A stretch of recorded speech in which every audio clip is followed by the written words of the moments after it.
Hi friends, welcome back once again. In this lecture we are going to discuss another very important topic which is resultant या equivalent resistance in series. देखो resultant या equivalent resistance in series का मतलब क्या है पहले वो पता होना चाहिए यहाँ पे, है ना। क्योंकि टॉपिक कर रहे हैं तो टॉपिक का जो नेम है उसका मतलब तो पहले पता हो ना हमें, तो सबसे पहले उसी को डिस्कस करते हैं। देखो क्या है, लेट सपोज हम एग्जांपल लेते हैं कि we are having 3 resistors R1, R2 और R3। अगर हम उन तीनों को सीरीज कॉम्बिनेशन में सीरीज में कनेक्ट कर दें, कंबाइन कर दें एक दूसरे के साथ, ठीक है, तो सवाल ये है कि उस पूरे जो सर्किट की जो टोटल रेजिस्टेंस या जो इक्विवेलेंट रेजिस्टेंस हमारे पास आएगी उसे ही हम क्या बोलते हैं, रिजल्टेंट या इक्विवेलेंट रेजिस्टेंस इन सीरीज। बस इतनी सी बात है। तो हम एक छोटा सा एग्जांपल की मदद से इस कॉन्सेप्ट को समझने की कोशिश करते हैं। लेट अस सपोज हम 3 रेजिस्टर ले रहे हैं R1, R2 एंड R3, जिनको हम किस में कनेक्ट कर रहे हैं बच्चा पार्टी, सीरीज में, ठीक है जी। तो ये हमने R1, R2 और R3 ले लिए और ये हमने एक बैटरी एज्यूम कर ली यहाँ पे, पॉजिटिव नेगेटिव।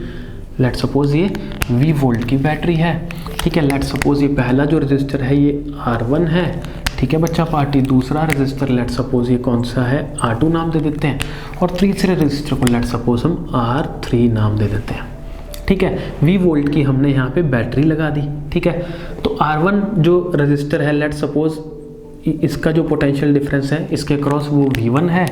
R2 के अक्रॉस लेट सपोज हम मान लेते हैं वो क्या है, V2 है। और बच्चा पार्टी जो R3 के अक्रॉस हम मान लेते हैं वो क्या है, V3 है, ठीक है। अब देखिए लेट सपोज, ध्यान से सुनना बच्चा पार्टी, बहुत ज़्यादा इंपॉर्टेंट है। मैंने आपको बता दिया V क्या है, V वोल्ट की यहाँ पे हमने बैटरी ली है, और R1, R2, R3 यहाँ पे 3 रजिस्टर्स हैं। R1 के क्रॉस जो वोल्टेज है पोटेंशियल डिफरेंस है वो V1 है, R2 के क्रॉस V2 है, and in this very same manner R3 के क्रॉस हमने V3 एज्यूम कर लिया। ये सारी चीज़ें ही लिख सकते हो, अब लिख देना तो इजी रहेगा। मैं कॉन्सेप्ट पे चलता हूँ सीधा, क्योंकि कॉन्सेप्ट पे काम करते हैं हम, रटाते नहीं है बच्चा पार्टी, है ना। तो देखो लेट अस सपोज कि ये बैटरी कितने वोल्ट की है, ये बैटरी लेट सपोज कितने वोल्ट की है, 60 वोल्ट्स की। हम मानते हैं एक एग्जांपल के तौर पे कि ये बैटरी हमने 60 वोल्ट्स की लगाई है यहाँ पे, ठीक है जी। अब मुझे कोई बताए कि क्या जो रेजिस्टेंस R2 है वो 75 वोल्ट ले सकता है, मतलब इतना डिफरेंस हो सकता है 75 का इसके अक्रॉस, ठीक है। ऐसा हो सकता है? नहीं हो सकता। हो क्या सकता है, ये सारे मिलकर इन सभी रेजिस्टेंसेस ये सारे मिलकर ज्यादा से ज्यादा कितना पोटेंशियल डिफरेंस ले सकते हैं, कितना वोल्टेज ले सकते हैं। समझाने के हिसाब से बता रहा हूं मैं, इसके लिए लैंग्वेज हम अलग यूज करेंगे। देखो ये सारे के सारे मिलकर ज्यादा से ज्यादा कितना पोटेंशियल डिफरेंस, कितनी वोल्टेज ले सकते हैं। 60 तो ले सकते हैं जितनी हमने लगाई है, उससे ज्यादा थोड़ा ले सकते हैं, ज्यादा नहीं ले सकते ना। नहीं समझे? देखो मान लीजिए आपके वॉलेट में 1000 रुपीज है, आपके वॉलेट में 1000 रुपीज है, तो आपके वॉलेट में से ज्यादा कितने पैसे निकलेंगे, 1000 ही तो निकलेंगे ना बेटा। 1500 थोड़ा निकल जाएंगे या 2000 थोड़ा निकल जाएंगे, नहीं होगा ना। तो वही है, यहाँ पे हमने 60 वोल्ट की बैटरी लगाई है, तो ये 3 क्या, इसकी जगह 30,000 रजिस्टर भी लगे होंगे ना, वो सारे के सारे मिलके कितना वोल्टेज ले सकते हैं, 60 ले सकते हैं। समझ में आ गया होगा अब तो, बहुत ईजी है। इसका मतलब हम क्या लिख सकते हैं, we can write V equals to V1 plus V2 plus V3। बहुत इजी है, लिख सकते हैं, कोई दिक्कत नहीं है, क्योंकि ये सारे के सारे कितना ले सकते हैं, ज्यादा से ज्यादा V ले सकते हैं, ठीक है। अब हम जानते हैं ओम्स लॉ नाम की कोई चीज पढ़ी थी जो कि बहुत इंपॉर्टेंट थी, वो कुछ बोलते भी हैं, सिखाते हैं हमें। तो लिखते हैं according to Ohm's law we know that, क्या जानते हैं हम कि जो V होता है, V इक्वल्स टू क्या होता है बच्चा पार्टी, IR नहीं होता क्या। Let's suppose this is equation number 1 and this is equation number 2। V equals to IR होता है, ये हम पढ़ चुके हैं ओम्स लॉ में, ठीक है। तो ये तो V इक्वल्स टू I हो गया। इसी तरीके से क्योंकि ये सीरीज कॉम्बिनेशन है और सीरीज कॉम्बिनेशन की पहचान क्या होती है कि करंट क्या रहता है बच्चा पार्टी, सेम रहता है। लेट अस सपोज हम इसमें करंट I एज्यूम करते हैं, तो बच्चा पार्टी पूरी वायर में सभी रेजिस्टेंस में से I करंट ही तो फ्लो होगा, क्योंकि एक ही तो वायर है। नहीं समझे? समझ गए ना? मुझे पता था समझ जाओगे। ठीक है, तो हम V1 क्या लिख सकते हैं? We can write in the very same way, V1 can be written equals to I into R1। ठीक है, जो दूसरा रेजिस्टर है R2 के लिए V2 क्या है? V2 can be written as I into R2। And in the very same way V3 जो थर्ड रेजिस्टर के लिए करंट तो सेम ही रहेगा, क्योंकि सीरीज कॉम्बिनेशन की पहचान क्या है? करंट I सेम रहेगा, है ना। तो V3 equals to I R3, कोई दिक्कत ही नहीं है। इन सबको हम किस में सब्स्टिट्यूट करेंगे? 1 में। ठीक है, इस पूरे को नाम दे देते हैं 3। ठीक है, ये पूरा जो है हमने इसको, ये थर्ड एक्सप्रेशंस बन गए इसमें, है ना। तो putting second and third into 1, putting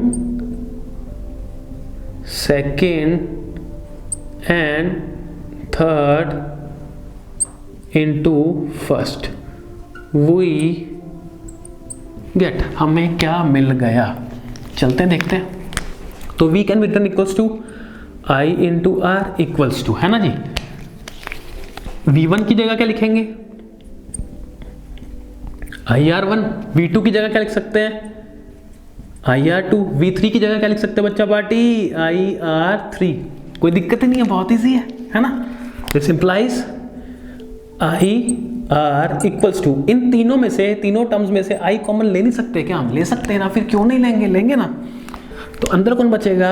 R1 plus R2 plus R3, कोई दिक्कत ही नहीं है। अब बच्चा पार्टी I से I कैंसिल हो रहा है ना, क्यों नहीं हो रहा? हो तो रहा है, I से I कैंसिल हो गया। बचा क्या? बचा हमारे पास R equals to R1 plus R2 plus R3। ये है हमारा जादुई एक्सप्रेशन। जादुई इसलिए बोला है क्योंकि बहुत इंपॉर्टेंट है। ठीक है, ये एक्सप्रेशन बहुत इंपॉर्टेंट है, आपकी जिंदगी बना सकता है। ठीक है, तो ये क्या है? एक्सप्रेशन फॉर कैलकुलेटिंग, लिखते हैं इसको, this is the expression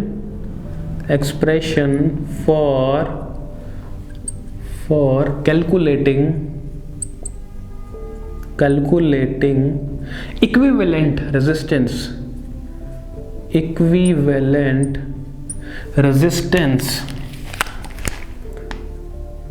resistance in case of series combination,